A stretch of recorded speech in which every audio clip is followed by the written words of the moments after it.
Ok, aujourd'hui on va parler du film de Batman, le Dark Knight Rises, par Christopher Nolan, encore une fois, avec comme interprète Christian Bale dans Batman, Tom Hardy dans Bane, et Michael Caine dans Alfred. Donc c'est une demande spéciale d'un abonné, donc c'est parti.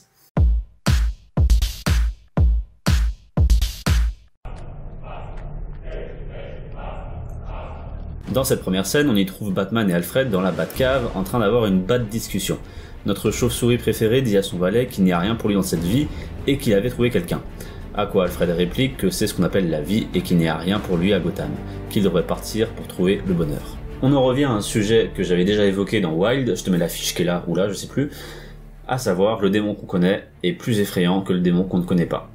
Ici on a un Batman désabusé, un peu blasé, dépité par la vie, encore en deuil des derniers événements, à savoir la mort de Sago, et je vous parle souvent que dans le temps, pour guérir du temps, pour guérir avec le temps, il faut deux choses, déjà du temps, et surtout que c'est tes actions qui affectent la durée que le temps va mettre à ta guérison. Donc c'est tes actions qui définissent la durée que tu vas prendre pour guérir.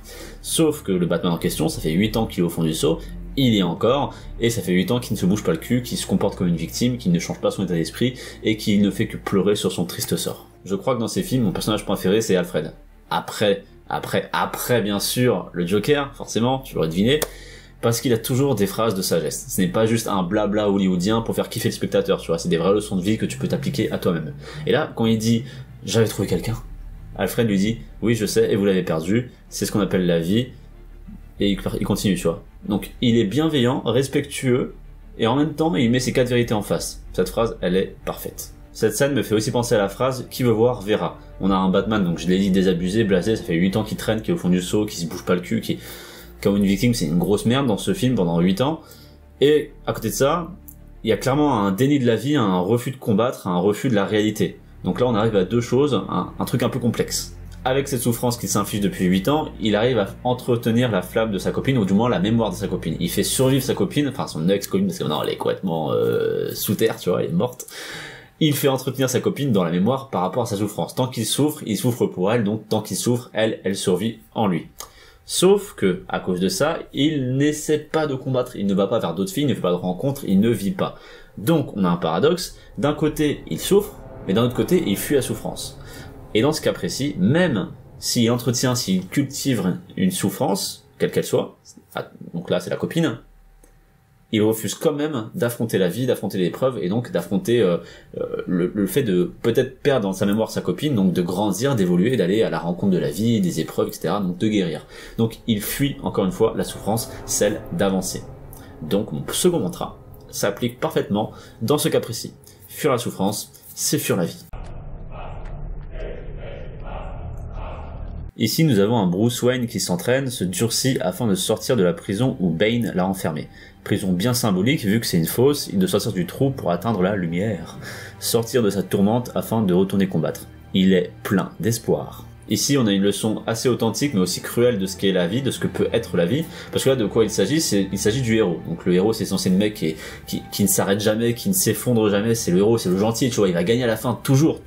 Dès qu'il y a une épreuve, il la surmonte en souriant, parce que c'est le héros. Il est synonyme d'espoir, il est positif. En plus, dans la scène là, le mec, il est motivé, il est à fond. Genre, il s'entraîne, il se durcit. Genre, le gars, il est chaud, il est motivé, il a la rage de vaincre, il a la rage de vivre. Donc là, tu dis, c'est bon, là, il est en train de remonter, il remonte. Il est motivé, il a l'état d'esprit du conquérant, tu vois.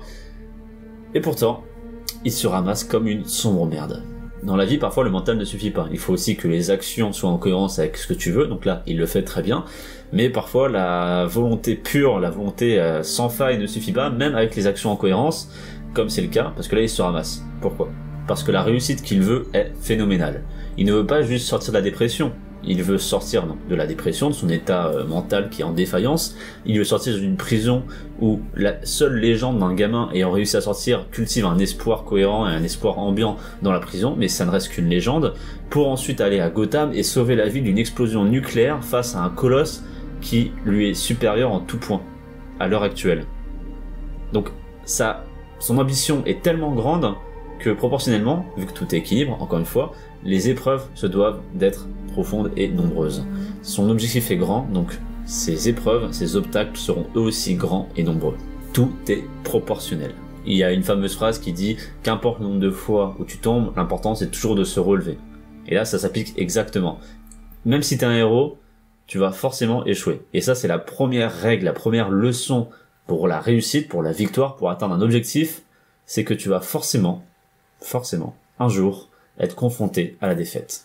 J'espère que ce film t'a plu ou que je t'ai donné envie de le voir. Moi, je te dis à la prochaine. C'était Damien du Canapé Rouge. On est des conquérants.